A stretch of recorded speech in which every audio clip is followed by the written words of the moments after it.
Alam mo ba na may mga tao sa kasaysayan ng Pilipinas na literal na nawala, hindi tumakas, hindi lumipat, nawala lang?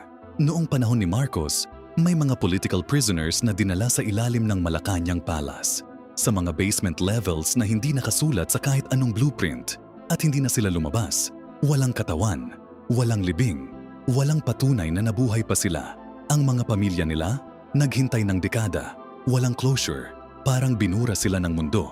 Pero ang nakakatakot, ang mga nagtatrabaho sa palasyo mismo ay nagdodokumento ng mga silid na hindi dapat nandoon, mga pasilyo na humahantong sa wala, mga antas ng basement na hindi tumutugma sa mga plano ng gusali. Hanggang ngayon, may mga guwardiya na tumatanggi magpatrol ng mag-isa sa ilang bahagi ng ilalim ng lupa dahil maririnig mo raw doon ang mga sigaw.